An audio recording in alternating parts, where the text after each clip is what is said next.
ठाकुर वीरेंद्र प्रताप अपनी हवेली के अंदर चिंतित अवस्था में टहल रहा था कि तभी उसकी पत्नी रुक्मणी आकर उससे कहती है, क्या बात है, आपके चेहरे पर ये चिंता की लकीरें क्यों दिखाई दे रही हैं? रुक्मणी, तुम तो जानती हो कि हमारी हवेली में बरसों से मंजूलिका डायन का वास है, जिसने हमारे पूर्वजों का जीना हराम कर रखा था। आज अमावस की रात है, शाम के 6 बजने वाले हैं। मैं साधु महाराज का इंतजार कर रहा हूँ, जो अभी तक आए नहीं। समझ गई। हर वर्ष अमावस की रात को हमारी हवेली में अभिमंत्रित जल का छिड़काव किया जाता है। अभिमंत्रित जल के छिड़काव ने ही मंजूलिका डायन को उसके कमरे से बाहर आने से रोक रखा है। ठाकुर वीरेंद्र प्रताप ने इतना कहा ही था कि तभी वहां पर एक साधु आ पहुंचा। मुझे क्षमा करना ठाकुर, मुझे आने में देर हो गई। साधु के इतना कहते ही किसी स्त्री के गुर्राने की आवाज आई। साधु महाराज, जल्दी से हमारी हवेली में अभिमंत्रित जल का छिड़काव कर दीजिए और शुरुआत मंजूलिका के कमरे के बाहर से कीजिए। डरावनी आवाज आनी शुरू हो गई है। ठाकुर वीरेंद्र प्रताप के इतना कहते ही साधु तुरंत हवेली के एक बहुत बड़े कक्ष के बाहर पहुंच गया। उसने जैसे ही अभिमंत्रित जल का छिड़काव किया, अचानक जल में आग लग गई। ये देखकर साधु की आंखों में डर झलकने लगा। साधु डरते हुए वीरेंद्र प्रताप से कहता है, ये तो अनर्थ हो गया ठाकुर, अभिमंत्रित जल में आग लगना बहुत ही बुरा संकेत है। ये आप क्या कह रहे हैं साधु महाराज? वर्षों से इस हवेली के अंदर अभिमंत्रित जल का छिड़काव किया जा रहा है, अब तक तो ऐसा कुछ नहीं हुआ। तभी साधु की नजर दीवार पर लगी हुई एक 10 वर्षीय बच्चे की तस्वीर पर पड़ी। ठाकुर, ये किसकी तस्वीर है? ये मेरे इकलौते 10 वर्षीय पुत्र आर्यन की तस्वीर है। ये सुनकर साधु बुरी तरह से चौंक पड़ा। ठाकुर, मैंने तुम्हारे दादा को देखा है। जब तुम्हारे दादा को पता चला था कि मंजूलिका शैतान को प्रसन्न करने के लिए काला जादू कर रही है और निर्दोष लोगों की बलि दे रही है, तो उन्होंने मंजूलिका को जिंदा जला दिया था। लेकिन मंजूलिका मर के भी मरी नहीं थी और डायन में परिवर्तित हो गई। उसने डायन बनकर हवेली के लोगों का जीना हराम कर दिया। तब तुम्हारे दादा ने एक साधु की मदद से मंजूलिका को एक हवेली के कमरे में कैद करवा दिया था। वो सब तो सही है साधु महाराज, लेकिन आप कहना क्या चाहते हैं? तुम्हारे 10 वर्षीय पुत्र की शक्ल हूबहू तुम्हारे ससुर से मिलती है ठकुराई। मंजूलिका को तुम्हारे ससुर से नफरत थी। मंजूलिका समझती है कि तुम्हारे दादा पुनर्जन्म लेकर तुम्हारे बेटे के रूप में इस संसार में आए हैं, इसीलिए इस अभिमंत्रित जल में आग लगी है। साधु के इतना कहते ही वहां पर तेज हवाएं चलने लगी और मंजूलिका के कमरे का दरवाजा खुल गया, जिसके बाद एक भयानक दिखने वाली औरत कमरे से बाहर आकर उन सबको घूरने लगी। ये तो मंजूलिका है। मेरा शत्रु ठाकुर हुकुम सिंह तेरी संतान बनकर इस दुनिया में दोबारा आया है। वो जब जब इस संसार में दोबारा आएगा, मैं उसे मारने के लिए वापस आऊंगी। तभी साधु चीखते हुए ठाकुर वीरेंद्र प्रताप और रुक्मणी से कहता है, ठाकुर, अपनी पत्नी और अपने बेटे को लेकर इस हवेली से निकल जाओ। मैं इस मंजूलिका को दोबारा कमरे में बंद करने का प्रयास करता हूँ। इतना सुनते ही ठाकुर वीरेंद्र प्रताप अपनी पत्नी रुक्मणी और अपने बेटे को लेकर हवेली से बाहर निकल गए। हवेली के बाहर रुक्मणी कांपते हुए ठाकुर वीरेंद्र प्रताप से कहती है, इसका मतलब हमारे पुत्र की जान खतरे में है। तुम चिंता मत करो रुक्मणी, हम अपने पुत्र को अमेरिका में पढ़ने के लिए भेज देंगे और उसे कभी भी इंडिया नहीं आने देंगे। ठाकुर वीरेंद्र प्रताप उसी समय रुक्मणी को लेकर अपने दूसरे बंगले में चला गया और अगले ही दिन आर्यन को पढ़ने के लिए अमेरिका भेज दिया। इस घटना के 15 साल बाद, क्या हुआ रुक्मणी, तुम उदास क्यों हो? मुझे अपने बेटे आर्यन की बहुत याद आ रही है। कुछ महीने पहले ही तो हम दोनों अमेरिका में उससे मिलने गए थे। तभी वहां पर उनकी नौकरानी राधा आ गई। राधा रुक्मणी से कहती है, आप चिंता मत कीजिए मालकिन, मुझे विश्वास है कि एक दिन मंजूलिका का अंत अवश्य होगा। तभी बंगले की डोरबेल बजती है। ठाकुर वीरेंद्र प्रताप जैसे ही दरवाजा खोलता है तो सामने का दृश्य देखकर चौंक पड़ता है। आर्यन, तुम यहाँ पर? और तुमने तो आने की खबर तक नहीं दी। और तुम्हारे साथ ये लड़की कौन है? पिताजी, ये दिशा है, आपकी बहू। क्या तुमने शादी कर ली और हमें बताया तक नहीं? पिताजी, सब कुछ इतनी जल्दी में हुआ कि आपको बताने का मौका ही नहीं मिला। इतना कहकर आर्यन अपनी पत्नी दिशा के साथ बंगले के अंदर आ गया।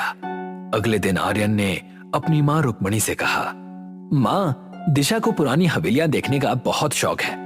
मैं अपनी पत्नी दिशा के साथ हमारी पुश्तैनी हवेली में रहना चाहता हूँ। ये सुनते ही रुक्मणी की आंखों में डर झलकने लगा। तुम तो जानते हो आर्यन, फिर भी ऐसी बातें कर रहे हो। माँ, हर साल हमारी हवेली में अभिमंत्रित जल का छिड़काव किया तो जाता है। मुझे विश्वास है कि ऐसा कुछ नहीं होगा। कुछ ही घंटे बाद आर्यन का परिवार अपनी पुश्तैनी हवेली के अंदर खड़ा था। रुक्मणी की नौकरानी राधा डरते हुए रुक्मणी से कहती है, मुझे तो इस हवेली में अजीब सा खौफ महसूस हो रहा है। बकवास बंद करो। इतना कहकर आर्यन अपनी पत्नी दिशा से कहता है, चलो दिशा, मैं तुम्हें हवेली दिखाता हूँ। आर्यन दिशा को हवेली दिखाने लगा।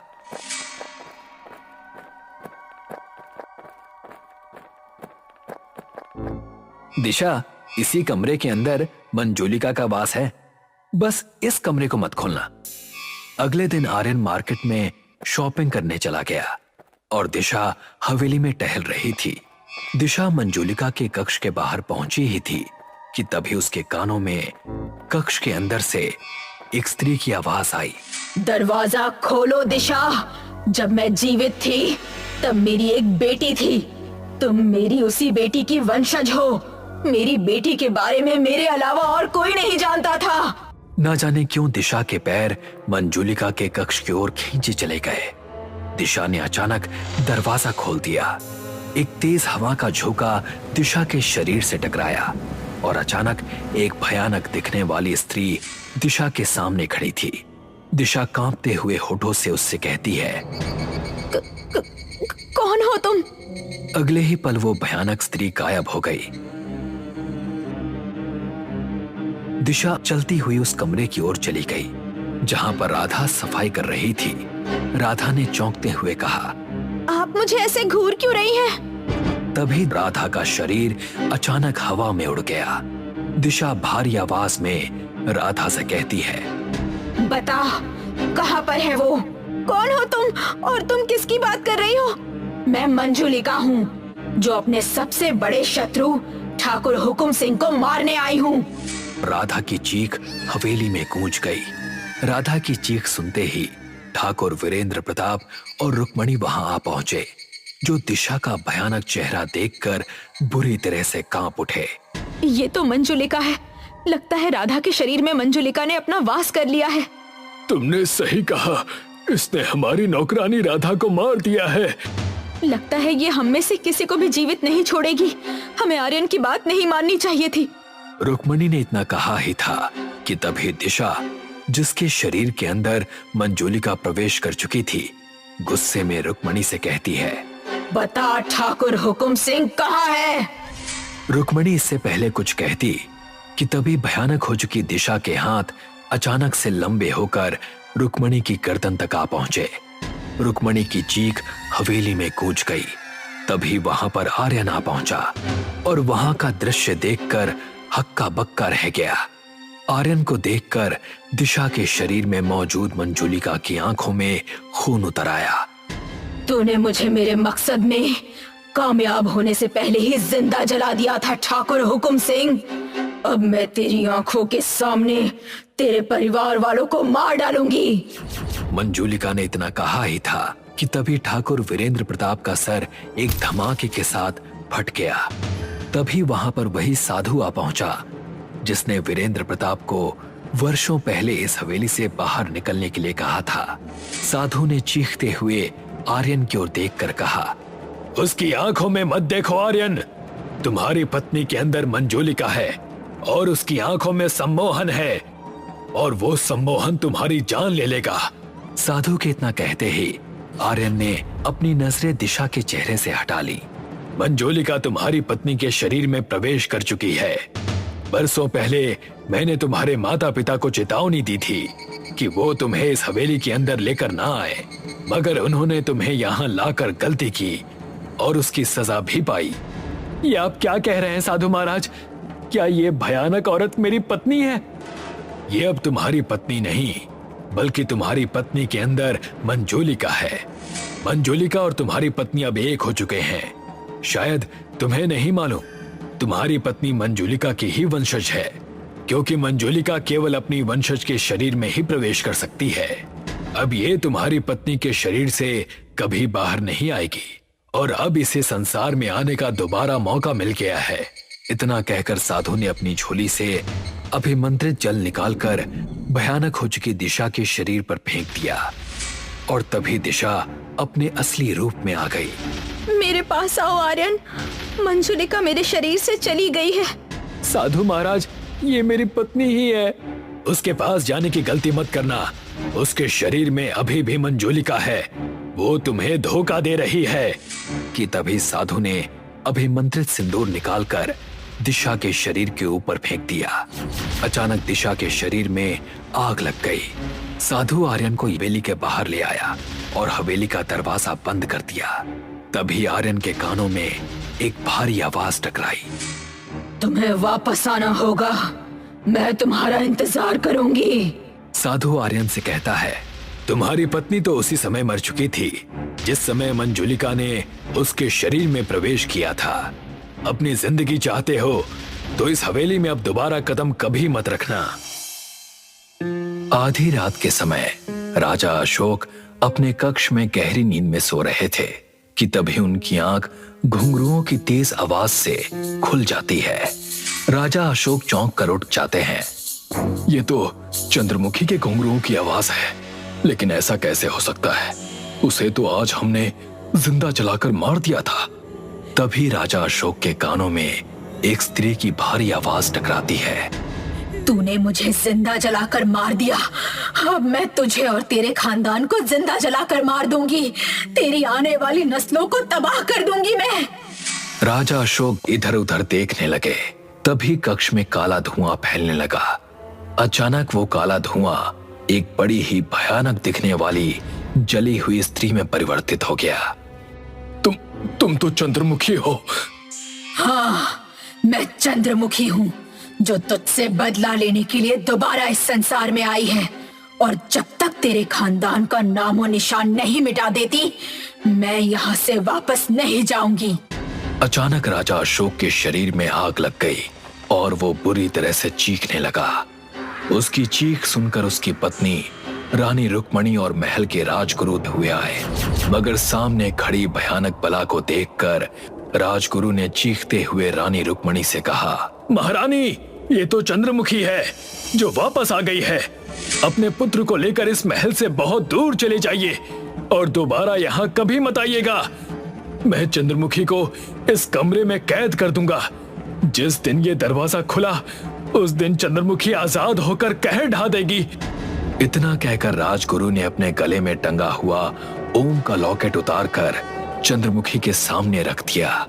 चंद्रमुखी फिर से काले धुएं में परिवर्तित हो गई। राजगुरु तुरंत रानी रुक्मणी को लेकर राजा अशोक के कक्ष से बाहर आ गए और दरवाजा बंद कर दिया और उस ओम के लॉकेट को दरवाजे की कुंडी में बांध दिया। इस घटना के 200 साल बाद कौशल्या देवी अपने बंगले के गार्डन में पौधों में पानी डाल रही थी कि तभी एक लग्जरी कार वहां पर आकर रुक गई। उस कार के अंदर से कौशल्या देवी का बेटा आर्यन एक सुंदर लड़की के साथ उतरकर कौशल्या देवी के सामने खड़ा हो गया। Good morning mom. लगता है लंदन में रहकर तुम अपने संस्कार भी भूल गए। आर्यन, हमारे यहाँ नमस्ते किया जाता है। और तुम्हारे साथ ये लड़की कौन है? माँ, इसका नाम पूनम है। मैंने पूनम से लंदन में ही शादी कर ली। ये आपकी बहू है। लंदन में शादी कर ली? अरे बेवकूफ, अगर तू मेरी सुंदर बहू को शादी से पहले यहाँ ले आता तो मैं तेरी शादी शाही रीति रिवाजों से करवाती। तुझे कोर्ट मैरिज करने की क्या जरूरत थी? तभी कार के अंदर से एक व्यक्ति एक सुंदर लड़की के साथ उतरकर आर्यन के बगल में खड़ा हो गया।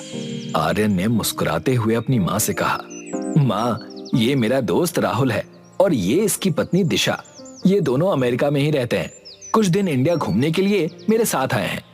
कौशल्या देवी उन सबको बंगले के अंदर ले आई। कुछ देर के बाद आर्यन ने अपनी माँ से कहा, पूनम का हमारी संग्रामपुर की हवेली को देखने का बड़ा ही मन था।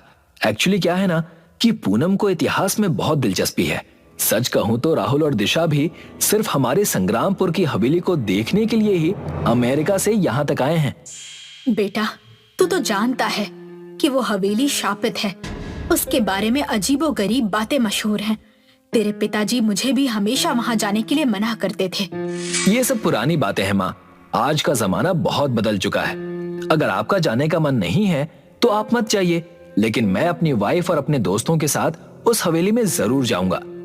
नहीं बेटा, मैं तुझे अकेले वहाँ पर नहीं जाने दूंगी। अगर तेरी पत्नी और तेरे दोस्तों का इतना ही मन है तो फिर मैं भी तुम सबके साथ चलूंगी। अगले दिन वो सब संग्रामपुर के एक सड़क पर खड़े थे।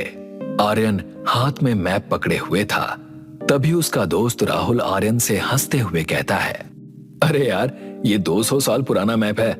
200 साल में दुनिया बदल गई है। किसी से कंफर्म कर लेना कि तेरी हवेली कहाँ है। राहुल की बात पर दिशा हंसने लगी। राहुल सही कह रहा है, और वैसे भी वो हवेली तुम्हारे पूर्वजों की है। आफ्टर ऑल तुम उस हवेली के राजा ही हुए। तभी उन सबके कानों में एक साधु की आवाज टकराई, कौन हो तुम सब और यहाँ क्या कर रहे हो? हमें संग्रामपुर की हवेली जाना है। संग्रामपुर की हवेली के बारे में सुनकर साधु चौंक पड़ा। संग्रामपुर की हवेली में तुम सबका क्या काम? आप चाहे तो कह सकते हैं कि मैं उन्हीं पूर्वजों का वंशज हूँ। समझ गया, मेरा कहा मानिए तो शहर वापस लौट जाइए।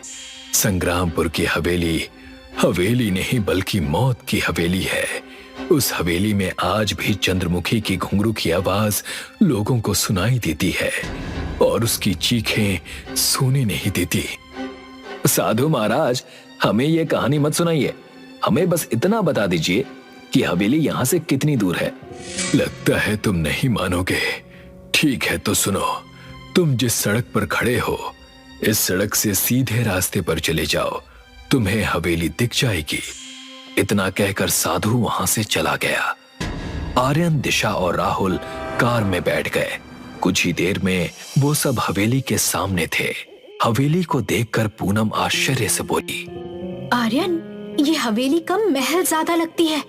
पूनम, मैंने तुम्हें बताया तो था कि हमारा परिवार शाही घराने से है। हवेली तो लोग इसे कहते हैं, असल में तो ये एक महल है। चलो अंदर चलते हैं। कुछ ही देर के बाद वो सब हवेली के अंदर खड़े थे।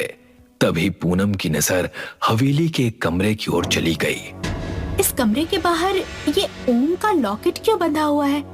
कहते हैं कि इसी कमरे के अंदर चंद्रमुखी की आत्मा का वास है। ये कमरा किसी भी कीमत पर खुलना नहीं चाहिए। मुझे लगता है कि अब हम सबको सो जाना चाहिए। आप ठीक कह रही हैं माँ। राहुल और दिशा एक कमरे में शिफ्ट हो गए।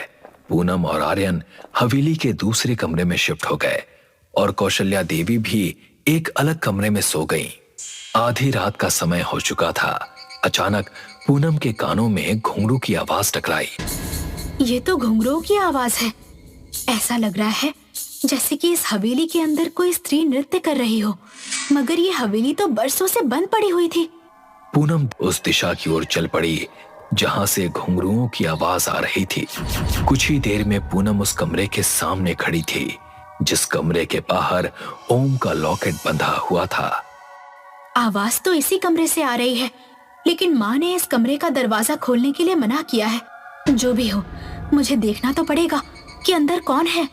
पूनम ने उस कमरे का द्वार खोल दिया, मगर सामने का दृश्य देखकर पूनम की आंखें दहशत से फटी की फटी रह गई।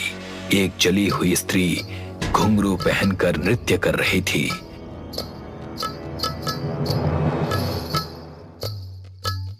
अचानक वो एक काले धुएं में परिवर्तित हो गई। पूनम ने जैसे ही चीखने के लिए अपना मुंह खोला, वो काला धुआं पूनम के मुंह के अंदर प्रवेश कर गया। कुछ ही देर में पूनम का चेहरा भयानक हो गया और वो तेज रफ्तार से बाहर निकलकर नृत्य करने लगी। अचानक कमरे में सो रही दिशा की आंख खुल गई। ये घुंघरुओं की आवाज कहाँ से आ रही है? दिशा ने अपने पति राहुल को नींद से जगाकर कहा, राहुल, देखो ना, ये घुंघरुओं की आवाज कहीं से आ रही है। लगता है बाहर कोई है। राहुल ने आंख मसलते हुए कहा, सो जाओ दिशा, जरूर ये आर्यन होगा जो हमें डराने के लिए ये सब कर रहा है। नहीं राहुल, मुझे तो कुछ और भी लग रहा है। हमें बाहर जाकर देखना चाहिए, मुझे डर सा लग रहा है। ठीक है, चलो देखते हैं कि बाहर कौन है। राहुल और दिशा अपने कमरे से बाहर निकल आए, मगर सामने का दृश्य देखकर दिशा कांप उठी।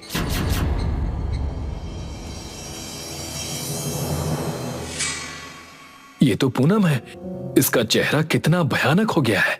वो राहुल और दिशा को बुरी तरह से घूरती हुई बोली, मैं बरसों से कमरे में बंद थी, आज मौका मिला है। अब मैं राजा अशोक के खानदान का नामो निशान मिटा दूंगी, तुम सब मरोगे। अचानक राहुल और दिशा के शरीर में आग लग गई और वो दोनों बुरी तरह से चीखने लगे। उन दोनों की चीख सुनकर आर्यन और उसकी माँ कौशल्या अपने अपने कमरे से बाहर निकल आए। कौशल्या देवी कांपते हुए आर्यन से बोली, आर्यन, ये तो बहू है। लगता है बहू के शरीर के अंदर चंद्रमुखी की आत्मा ने प्रवेश कर लिया है। अब ये हम में से किसी को जिंदा नहीं छोड़ेगी। तभी पूनम के अंदर चंद्रमुखी की आत्मा आर्यन को देखकर भयानक अंदाज में हंसने लगी। तू ही राजा अशोक का आखिरी वंशज है, तुझे मार कर मैं अपना बदला पूरा करूंगी, किसी को नहीं छोड़ूंगी मैं। इतना कहकर भयानक हो चुकी पूनम आर्यन के ऊपर झपटने ही वाली थी कि तभी उसके कानों में एक भारी आवाज टकराई। अपने कदम वहीं रोक ले चंद्रमुखी, और इस लड़की के शरीर को छोड़ दे। आर्यन और कौशल्या देवी ने देखा कि एक बहुत बूढ़े साधु खड़े हुए भयानक हो चुकी पूनम को गुस्से भरी नजरों से देख रहे थे। भयानक पूनम उस साधु की ओर देखकर दूसरी स्त्री की आवाज में बोली, राजगुरु, तू अभी तक जीवित है? तूने ही मुझे राजा अशोक के कमरे में कैद कर दिया था, अब मैं तुझे नहीं छोड़ूंगी। तभी उस बूढ़े साधु ने अपनी झोली से शमशान की राख निकालकर पूनम के शरीर के ऊपर फेंक दी। अचानक भयानक पूनम का मुंह खुल गया। पूनम का मुंह खुलते ही वो काला धुआं बाहर आ गया। काला धुआं बाहर चला गया। पूनम बेहोश हो गई। किसी जमाने में मैं इस महल का राजगुरु था। मैंने ही चंद्रमुखी की आत्मा को महाराज अशोक के कक्ष में बंद कर दिया था, जिसे शायद तुम्हारी पत्नी ने खोला होगा। लेकिन राजा अशोक तो 200 वर्ष पहले हुआ करते थे। हाँ, हम साधु योग के सहारे वर्षों तक जीवित रहते हैं। चंद्रमुखी राजा अशोक के दरबार में नर्तकी थी। जब राजा अशोक को पता चला कि चंद्रमुखी शैतान की पुजारन है और वो काला जादू करने के लिए निर्दोष और मासूम लोगों की बलि देती है, तो राजा अशोक ने चंद्रमुखी को जिंदा जलवा दिया और चंद्रमुखी की आत्मा बदला लेने के लिए नर्क से दोबारा लौट आई। तो क्या चंद्रमुखी की आत्मा यहाँ से चली गई? इस समय तो यहाँ से चली गई, लेकिन वो दोबारा वापस जरूर आएगी।